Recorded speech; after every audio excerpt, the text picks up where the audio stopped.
Do you wake up dreaming of living an extraordinary life? I know I do. And living extraordinary means we have to have purpose and meaning behind what we do. And because of this, we tend to live by a code or tenets that help us stay on track and in alignment with our values.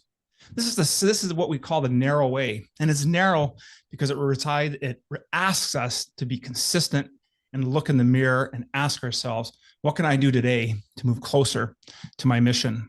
But what if you're not sure what that extraordinary life looks like? Well, today, my guest is going to share with us one way that we can do just that.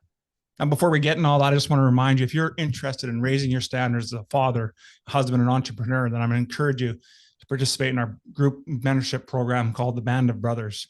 We're a group of ordinary guys working towards living extraordinary lives. And you can find all that information at the Awakened Man Training Academy at members.theawakenedman.net. With that, let's get on with today's episode.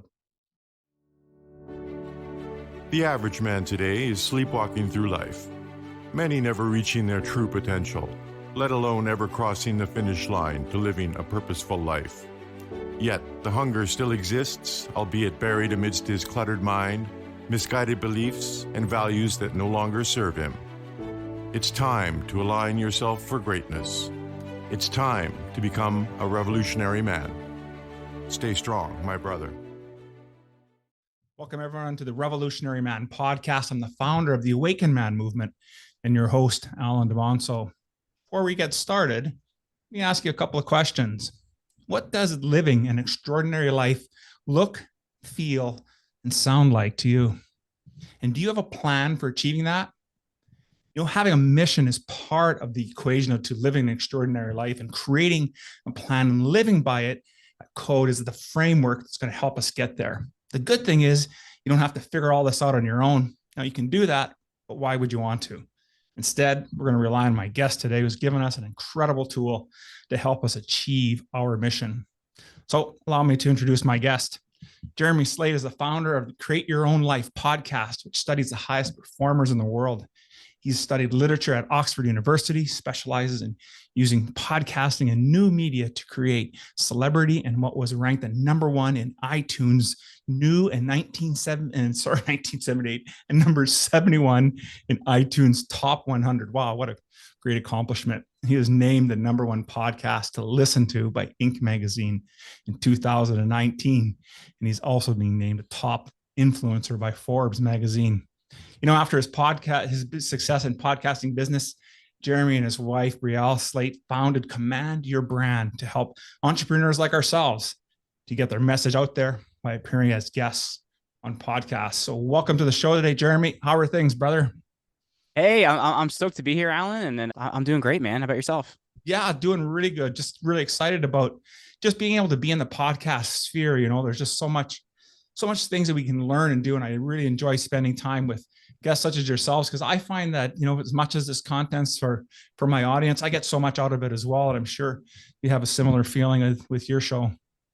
I'm in the same boat, man. Like I started my podcast back in 2014, literally because I wanted the ability to get to learn from the people that I currently get to learn from. And luckily I get to then share that learning with other people. So frankly, I'm humbled every day I get to do what I get to do, Yeah, absolutely. And it's such an honor to be able to do this, right? And the difference is that you've actually taken action and steps towards. And so, working here at the Awakened Man, one of the things that we talk a lot about, Jeremy, is about all of us being on our own little hero's quest. We'll always have our journey in life. So specifically, I'd like you to tell us about a time in your life when you knew things had to change. What did you do about it? How did that experience shape you into the man you are today and the work that you're doing? I feel like there's been several, but if I had to look at just one, back in 2012, I was teaching in a high school. I wasn't very happy doing it. And my mom ended up having a really bad stroke. And it made me look at a lot of the different things I was doing in my life. And I'm like, I don't know if it made me look at mortality or what it made me look at, but it just made me look at, I guess, life and what you're going to get out of it. Yeah. So frankly, that really set me on a quest to kind of figure out what that was going to look like. I guess it wasn't the moment where everything changed, but it was the moment where I started looking. And I think for a lot of us, we never have the awareness to look, right? We never have the awareness to see what's around us. So for me, I started looking where I was. Did I want to be there? Where did I want to be? And what I really found out, interestingly enough, and I think a lot of us have been in this place, I never really explored what I wanted to do with my life or the impact that I wanted to have with my life. And I tried a bunch of different things. Then after leaving that teaching career, I tried network marketing. I tried life insurance sales. I tried online marketing. I tried just about everything you could try. And I'd been a podcast fan since about 2009. So I just something I'd always loved. So I ended up starting a podcast just as a hobby, and it ended up having 10,000 listens in its first month. And I'm like, wow, I guess we have something here. So for me, it wasn't that there's been many moments where I've kind of like had these shifts and changes in my life. But if I had to look at it, that was the single one that made me look at everything very differently.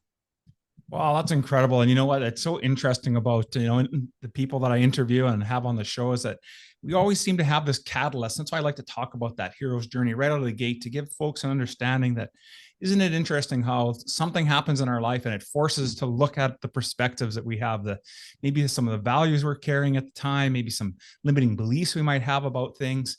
And it gives us that chance to really shake up our lives and make a new path forward. And that talking about earlier about that narrow way. And so when we have that, like you did with your mom, it gives us an opportunity now to do something different. And I think that's just so outstanding. Because I think for so many of us, we look at what society wants for us, we look at what our families want for us, we look at what our friends want for us, and we just do that, right? Because we either don't want criticism or we feel a fear failure or whatever it may be. So instead, we do what's safe and we do what we think we should do. There's a quote by Mark Twain where he says, "Many men die at 27 and they're not buried till 78," because a lot of people's dreams die in their 20s, and then by the time they just kind of go through the motions and exist until one day they don't anymore. And I think it's a sad way to look at life, but I think for many of us, if we don't explore our dreams and explore our own purpose, you're going to be very unhappy for what's supposed to be the greatest years of your life. Absolutely. And so true with that quote. I love that quote from Twain as well. That I was just actually listening to a podcast just earlier before getting on today, and it was the art of manliness, and he was interviewing a guy that wrote a book about Emerson, really the first American Stoic. And I'm a huge fan of Emerson. It just reminded me of all the ideas that Emerson was very much the same way as Twain, right? About that inner guidance, to trust that. Yet we look as we're raised to believe that what the external piece, that external locus of control, is more important than looking at ourselves individually. And I think, when we start to lean into that and we trust a little bit more, life does shift and change. So I'm sure you're having that similar experience. That's my second daughter's name, by the way, Emerson. And it does come from Emerson. My mom, I'm really into family trees, and on my mom's side of the family, her maiden name was Emerson. So we're not closely related, but we're distantly related to Ralph Waldo Emerson. So I thought it'd be kind of cool to, give that name to my daughter. So that's our second daughter's name is Emerson. Wow, there's just no accidents. Well, you know what? Let's lead into fatherhood. I wanted to ask you about that. How has fatherhood shaped your perspective about the work that you're doing and how you're living today? It's changed it big time because frankly, I don't know an easy way to put this, but I was an only child. And I was also like an adult at a very young age, if that makes sense. And it's not because it was expected of me, whatever. I just didn't really fit in. So for me, I just grew up quick.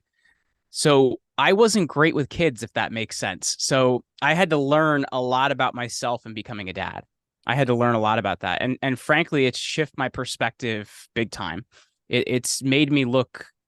I think we complain so much about like the current culture war and things like that, like we're experiencing right now. And so much of that starts at home and what we're creating in our homes. And that was one of the big realizations for me becoming a dad, because now I want to help my kids become, better adults and protect them from what they could be experiencing out there. So for me, I feel like it made me much more of a protector and much more aware of the things out there that could endanger my kids, and I think a lot of ways I've become more of that protective dad. Yeah, absolutely. And I think you're raising three daughters, right? And so two daughters. If you count my dogs, I got four, but two daughters. Oh, there we go. But still raising young daughters and young women, right, in today's society, it's so challenging, really for anything, and any of us as parents. And my children are in their late 20s and early 30s, but I'm, as much as the struggles they had growing up, I don't envy the work that you're having to do today in what society is putting forward for us. And so it's a difficult world to be in. It's a difficult world to be in. And that's frankly for us, like she's 4. So next year we'll kind of be delving into this, but that's one of the reasons we want to homeschool is, I'm a little bit terrified of the education system because frankly, I barely survived it myself. I was like one of these like really smart kids and they're like, oh my gosh, he's too active. He's too smart. He won't follow all these orders. So let's put him on drugs. Yeah. And that was the reason my parents put me in private school, not that they could afford it. So for me, I don't want that same experience for my kids. I want them to be challenged. I want them to work hard. I want their strengths to be built and made stronger. And for us, we're going to figure out how to do that a lot more in a homeschooling type format. Absolutely. And I think that's great. That's a great thing to do. I know lots of folks that are doing that more and more. And I think that's been a result of what we finally recognize. If there was anything positive that came out of the pandemic here over the last few years, is that we recognize just how broken our education system is, just how challenging it is for our kids. And when we recognize that, lots of parents are stepping up and now saying, you know what, I'm going to take more responsibility for how my kids are raised and what goes into their brains. And it's as sad as I can say. I think here in the U.S., it's on purpose. It is actually on purpose. There was a gentleman out of Brazil in the 1980s. His name was Paulo Freire. And Paulo Freire was a gentleman that took Marxist thought and mixed it with like the type of theology that was going around at the time. And basically he removed liberation theology. There, my brain started working again. He took liberation theology and the ideas behind it and removed the religious aspects and brought actually the kind of the struggle of Marxism into it. And in the 80s, this actually got into our College of Education here in America, so that a lot of our teachers are being given this viewpoint of, more of this Marxist teaching viewpoint rather than like, hey, let's educate our kids. Let's make them capable. Let's make them able to start businesses and run things. And I think, as you said, it's especially during the pandemic, because a lot of kids were home and had Zoom call school, we were able to kind of see what was happening out there. Yeah, absolutely. And it's good. And I'm starting to see a shift and I'm seeing that change, and Yes. And so that's a positive thing, even though it's slow and it's a bit painful, but at least we're starting to make a change. And I hold true that ultimately things will get better and we'll be in a better place. And so, listen, we're actually starting to talk a little bit about adversity, and I wanted to get into that. And so some of my past guests have really had some amazing stories about overcoming it, but tell me what common thread that you've learned about adversity and anything in your life and those of the podcast guests that you've had on your show. So I think number one, the main thing to understand about adversity is there's going to be 2 different types of people in the way they approach it. The first is going to be the person that looks at that and says, that's scary. I'm going to drink beer and watch football and kind of do whatever it may be do instead of that. The other person is going to look at that and say, okay, let's take a step back for a second. Let's gather ourselves and we're going to figure out how we can get better from this experience. And so I think adversity is an incredible thing because you can look at it in the days of the blacksmiths, right? If they wanted to create a sword or something incredible out of metal, they had to heat that metal and hammer it and make it into something incredible. And that's exactly what adversity does for us. It takes our tragedy, it takes our sometimes triumph that comes out of it, and it helps us become the person we need to become. It's a very transformative process. And I've seen it with so many of my guests as well as myself, right? Like I'm not the same person I was until my life kind of shifted drastically and I had to learn what I wanted to do with my life and learn how to build a business. And after losing my first business, learn how to build my second and kind of the ashes of that. So I think we build skills, we build staying power. But I think the most important thing, Alan, is we build our head. We build our ability to think and be tough and kind of build that grit. I think if I had to look at the main thing that's missing, I'm in my mid 30s. So if I had to look at the main thing missing in my generation, it's this idea of grit, right? This idea of grit. The ability to work through something and become harder. I think a lot of people hear grit and they think of True Grit, the John Wayne movie. And it's like, no, it is not just a cowboy movie. Like grit is that thing. It's that tough character. It's that, you're willing to kind of grind through something and be a little edgy, Absolutely. It goes back to, Emerson. I was just thinking that self-reliance, right? Having that, yes, that congruence what our thoughts, words, and actions we believe in manifest and actually do represent what it is. And we're in that strong alignment. And I think, I don't know what you feel, but I always think about when we're dealing with adversity, it reveals character more than it builds. I think it's the revelation first. And then, and I think back to my experience, I had married my high school sweetheart. And then just as I was into my 30s, everything fell apart and we ended up by, getting separated and all that. But I had an experience that got me in trouble with the law. And I always thought that prior to that wouldn't be the kind of guy that I am. And then in the moment of crux of the most intense emotional pain that you can be put into, I don't think we really know unless we've done the work, truly done the work internally to understand that we can how we will react. And I think I always think back to those moments in our life about how adversity gets dealt with. And I loved how you talked about how we can either choose to numb out or we can choose to take action and do and take it forward to actually do better in the world. And I think it's interesting because I know it's a bit funny to say it, but you think of some of like the apocalyptic type, series that are out there of like, when the world ends or when the zombies come out of nowhere, right? Like it kind of reveals who people really are, right? Mm-hmm. It's are they a weak person that figures out how they can just kind of use people through manipulation or whatever it may be, or are they somebody that looks for protecting others? Like I don't know if you watched any of the series, but I just wrapped up 1883, which is kind of the precursor to the series Yellowstone. And Tim McGraw's character is kind of the main character in this, and he's a self-reliant character, but he has this, he cares for others, and I think that's what's really important because in all of our lives we have this balance between self-determinism and pan-determinism. Self-determinism means we can be determined for ourselves, but pan-determinism means we can also be determined across a group or multiple groups.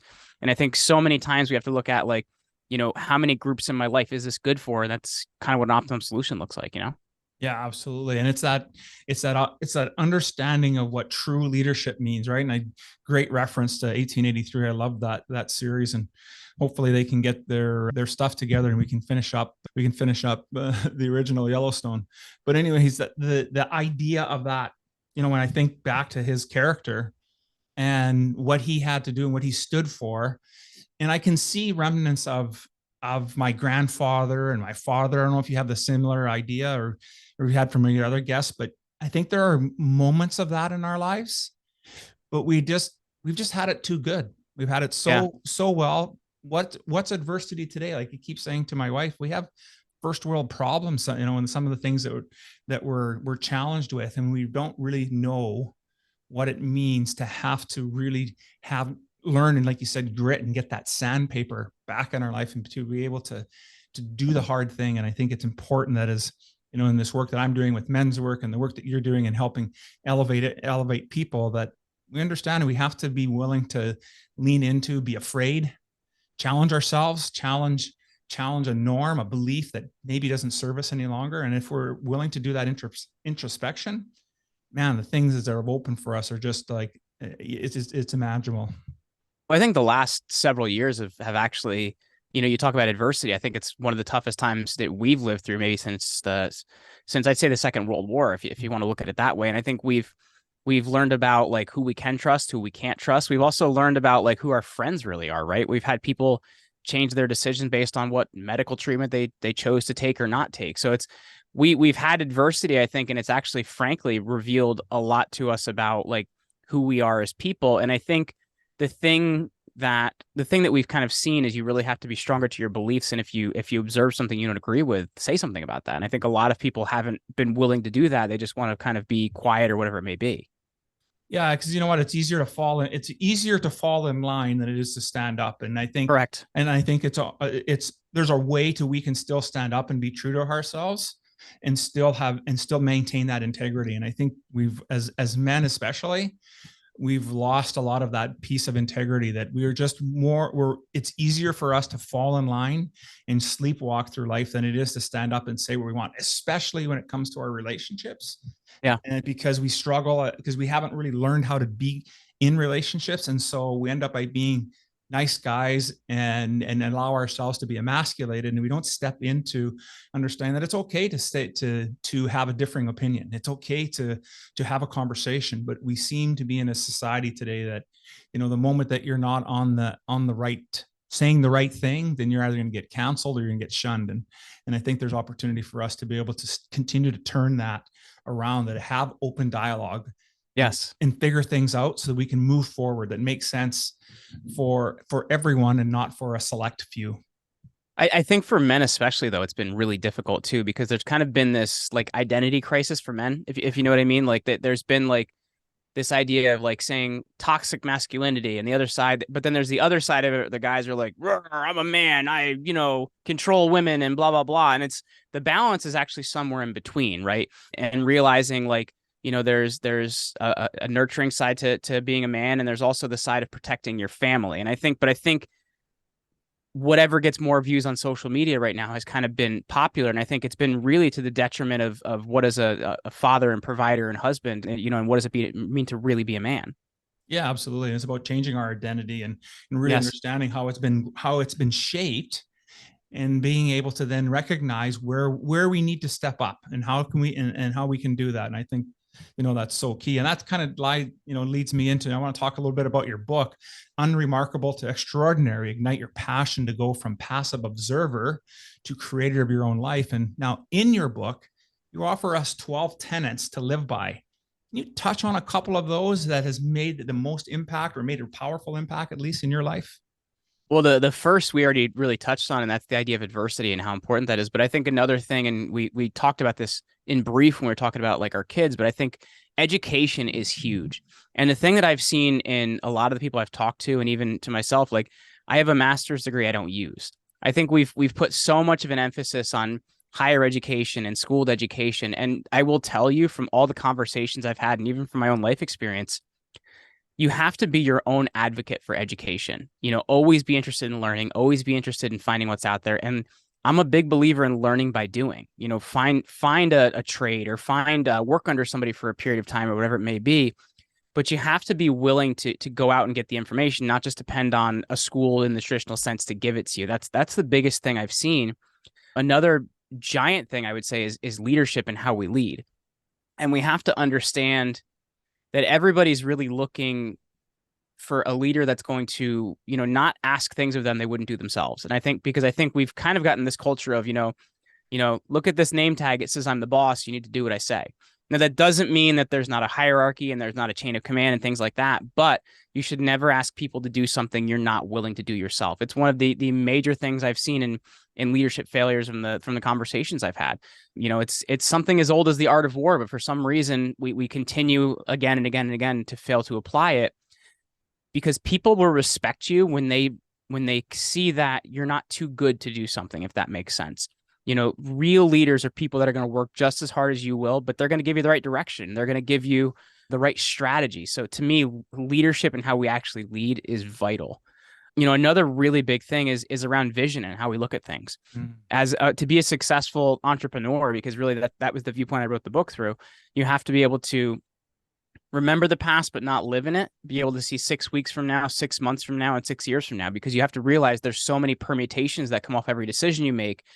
You have to be willing to make the ones that are right for the future of where you want to take things, and also not just where things are now. Because I think so often we make short-sighted decisions, or we have a failure and then we live in that failure. So how we really handle our decision-making is vital. Oh man, that's so powerful. I just totally agree with that. And I just wanted to take a little bit step and go back. I Sure. liked your point about leadership and about how really what you're talking about is being a servant leader, and being able to come from that perspective where, if one of the mottos I used to say a lot, I don't much anymore. I guess I have to wonder why I don't. But anyways, is, nobody cares how much you know until they know how much you care. That means being able to spend some time and understand and getting to know the people that you work with. But even more importantly is that, are you willing to step in and do the mucky muck, the dirty stuff that you're asking them to do? And I grew up earlier in my career in hospitality. So that's managing hotels and restaurants and kitchens and stuff. And so, I'd be the first guy when it was really busy to jump in and be the guy in the dish pit, clean, washing dishes, scrubbing pots or whatever, because I can't expect the others. And when they could see that the general manager is willing to go in and do what needs to get done, then it's pretty easy for people to come and buy in. And so I really appreciated your perspective on that. And then it inspires confidence too, though, right? Because here's the thing, like, let's look at it in a business perspective. If somebody leaves your organization and you know how to handle an area, and you can go in and handle that area and, make it stable again before you hire somebody, number one, your business isn't going to be of, an adverse effect of that. But number two, it also inspires faith in your organization, because they know it's bigger than any just one sudden change in the organization. They know you can handle it. So I think at the same time, it inspires confidence across your organization if you're willing to lead like that. Absolutely, because they're willing, because then they see that it's okay to be in, to be in a different area. No, some organizations are very much built like silos, and everyone stays within their lane. And when I hear that kind of the chatter going on, it really concerns me on the growth of that organization. Short term, it may be fine, but long term, the opportunity for that organization to disintegrate is going to be pretty strong, because there's not an opportunity to go around and learn and do different things. Doesn't mean you need to be excellent at all, but you have to be willing enough to have enough knowledge to be able to support those different areas. And I think that's prerequisite as leaders and as men, as we step into these roles, that we need to be comfortable being uncomfortable, because we probably don't know what we're doing when we step into these other roles, and that's fine. I would challenge you a little bit on that though. Sure. I would say we all need to be excellent. And I would say from the perspective of, there's a really awesome quote, and I looked this up so I didn't butcher it. There's an awesome quote from Vince Lombardi. I'm a huge Green Bay Packers fan. Excellence must be pursued, and it must be wooed with all of one's might, and every bit of effort that we have each day. There's a new encounter, and the new week is a new challenge. And there's another thing that he says on it as well, is that perfection is unattainable. We're going to chase perfection, because within that, we're going to chase excellence. So I think we have to always hold ourselves to the standard that we're, everything we do is going to be perfect. Obviously it's not possible to be perfect, but you know what? We're going to become pretty excellent if we try as hard as we can to be perfect. Outstanding. Absolutely. And I would agree with that. I would agree with that, especially when it comes to our calling in life and our peace in life. I think we want to make sure that we're striving for excellence in all those aspects. And as we grow other parts of ourselves, when we're not as excellent in it, at least we have built those habits and that skill set to be able to push through when we have that tough time where we're not really competent yet in what we're doing. And so, totally love what Lombardi has to say. We've already started to touch on a little bit about masculinity and some of the challenges that we're faced with today and what men are faced with. But what is your take on why it is that we're struggling so much today, and what do we need to do about it? Well, there's a couple of perspectives on this. If you take down men, you take down the pillar of a society, and it's much easier to push people to tyranny. I would say that that's one part of it. So there's always going to be that struggle, and there's been that struggle through history. But I think the other perspective of it is, when we look at it, if you're taking away self-reliance, then people become kind of more reliant on government. And I think, not to say government's a bad thing. It's an agreement between people. This is a thing we need to have so that we all have some sense of security. But I think at the same time, what has happened is people are much easier to control if there are no strong men. Strong men take responsibility. They look at bad times and see what they can do for it. There's a term that says, and I'm going to butcher this one again, but I looked the other one up, which was good. But it's that, hard times make strong men, and weak times make, and easy times make weak men. And I think when you look at it, it's in some ways it's a gift to have the difficulty that men have, because you're forced to be better. You're forced to be more excellent. You're forced to take more responsibility. You're forced to take better care of your family. And I think when we get back to that, we have to really look at, what are the core tenets of what we believe in our home, because everything comes out of your home. Religion comes from your home because it comes there first. The first ability to read and things like that for your kids comes from the home. Morals and values, mores, taboos, those things all come from the home. So I think when it comes back to it, having a strong male figure in the household is vital, because a lot of those things are going to further what goes out in society. Absolutely. And those are the things that comes specifically from men. And then while it's important that we have moms in the home, we need to have both. We need to have both that mother and father figure in there, because both come with different perspectives and come from a different point, a different energy, I'll say. And so we need that driving force of the masculine to help move the family forward and keep them, as we were talking about earlier, about protecting them and presiding over the family, the structure, in order for growth to occur. Because the statistics are all over the place when you look at the fatherless homes issues, and we're almost as bad as it is in the US. I think it's something like, I read 35% of homes in the US are fatherless. And I just think about the challenges that's facing us today. And that's really the reason why I think our young men are in such trouble, and why they are in a position where they're at. And that's not saying there's anything that the single moms are doing this. The challenge is how, as a society, we've accepted that that's okay. And there are other political reasons why some of that's happening as well that we may not have time to dive into today, but it's an issue and we need to fix it.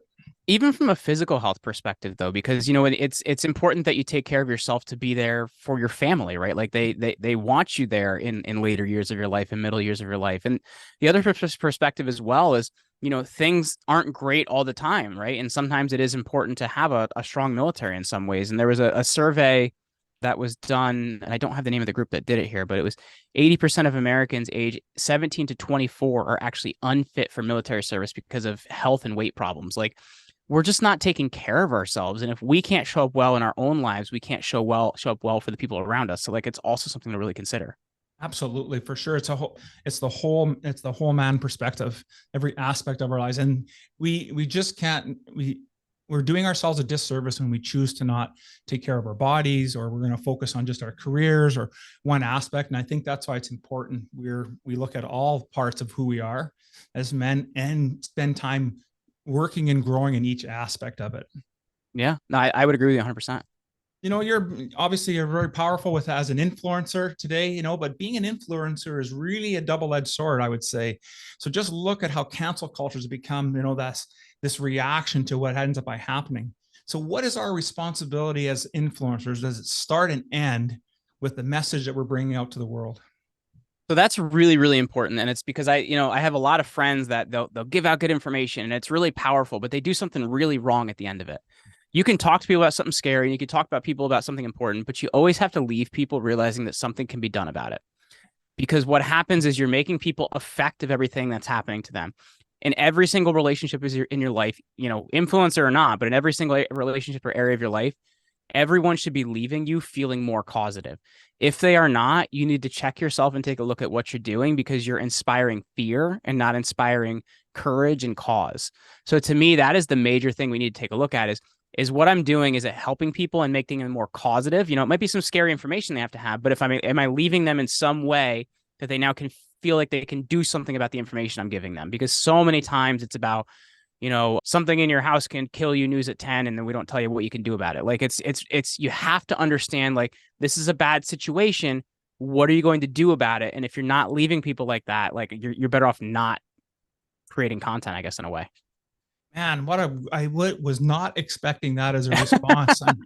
And the reason I'm really I'm blown away. I'm really big on cause effect. Yeah. And I talk about it in everything, man, because it's everywhere. Absolutely. Right. And so this whole life that we live is all about cause and effect. When we start to take responsibility for our actions, our life is exactly where it is today because of what we've thought and what we've said and what we've done. And when we can realize that how we cause the ultimate effect in our lives and other people's, then we can start to make change. I wasn't expecting that. I thought, that's phenomenal. Cause and effect is everywhere, though, right? Because so many times we talked about adversity, right? And people want to complain about what happens to them because they want to be effective life rather than being causative to life. Because you can be caused by what you did or didn't do, right? Like if you neglect to do something, you're still cause, right? That's right. So to me, I think that's one of the biggest things you should be looking at, in your relationships, in your media coverage, all these different things. You can always be causative, right? But a lot of people are choosing to be effect, right? It's the same thing where when somebody says, I'm going to build a great business and, one day the media is going to cover me. It's like, I hate to tell you this, but unless you commit a crime or do something really bad, they're not going to talk about you. You have to be your own advocate. You have to be causative in just in every area of your life. Man, what a great subtle point as well to make, that being cause is also the things that we choose not to do. Yeah. Because just because we can do something doesn't mean we should. And what a great subtle piece. I just love that. I really like that you were able to pinpoint that, because we think as guys that everything's about do. And really it's also about being, okay, is this the best thing for me to do today? Or in this moment or in this instance? And maybe it's not. So thank you so much for bringing that to light. But it's also considering, like, what effect am I going to create by doing this, right? Like, sometimes you can look at a situation, you can be like, well, I need to say blah in the situation. You look at it, you're like, okay, but what effect would that create? And I think so many times you can look at a situation and realize you're going to make this situation worse by what you do. And sometimes it's just not necessary to do something, right? Because you have to look at what is the effect I'm going to create by my communication or what I'm doing here. Absolutely. Outstanding. I'm sure you've gotten this far in life and as successful as you are because you read a few books. So I'm curious, Just a couple. What's sitting on your nightstand right now? Sitting on my nightstand right now. So I'm doing audiobooks right now, and I'm reading a couple different ones at the same time because that's just how my brain works. So what am I reading right now? Here, let's grab my Audible app. Right now, I'm reading The Fourth Turning, which is a really interesting book about 20-year cycles in history, about history itself being 80-year cycles. So that's kind of the one I'm like really into right now. I just finished a book called Washington about George Washington by Ron Chernow, which was really interesting. So I'm reading a lot of like historical things and a lot of like historical theory and stuff like that, because I think there's a lot to learn from that. And I think that just comes from me being like a history mind. Yeah, absolutely. Hey, if we don't study history, we're doomed to repeat it, aren't we? So 100%. So it's outstanding. Love that. All throughout your career, you must have come across, especially with your podcast, of some pretty interesting and incredible advice. But if you were to think back, then what is one piece of advice that has really given you service, and has it been able to move you forward? Best way to handle work is to do it now. I think, far too often we're putting everything off. We're planning. And sometimes you got to execute, make it ugly, and just keep moving forward. And you're going to have more results than the guy next to you if you just do it now. Yeah, I love that. Outstanding. Jeremy, of everything that we spoke about today, and maybe there wasn't something I didn't get a chance to ask you about, but if you were to have one takeaway for our listeners today, what would that be? I would just go back to what we've talked about adversity here, right? Because adversity is going to it's going to highlight who you really are, help you become better than you currently are. And there's a lot to be found in it if you embrace it. So I would just say, really highlighting, what we've talked about relating around adversity today. Yeah, I love that. Absolutely. I just want to say once again, thanks a lot, Jeremy, for being on the show and spending some time with us. And I think we've been able to lay a few breadcrumbs down the path to helping folks understand how they can go from being unremarkable to doing extraordinary things. And when we manage our message, we understand how the cause and effect aspect of our message is in play, then I think we can do some great things. So if folks were really interested in getting a hold of you and participating in your programs and getting involved with your work, what would be the best way for them to do that? Well, I would say that right now by connecting with the book is the best way for them to do that. So they can get that over at getextraordinarybook.com. They can grab their copy, and that's kind of the entrance into my world. So that's getextraordinarybook.com. Outstanding. I'm going to make sure that and your social feed are in the show notes for today's episode. I want to say once again, thanks a lot for being on the show. I really enjoyed our conversation. Alan, thanks so much for having me, man. I had a great time.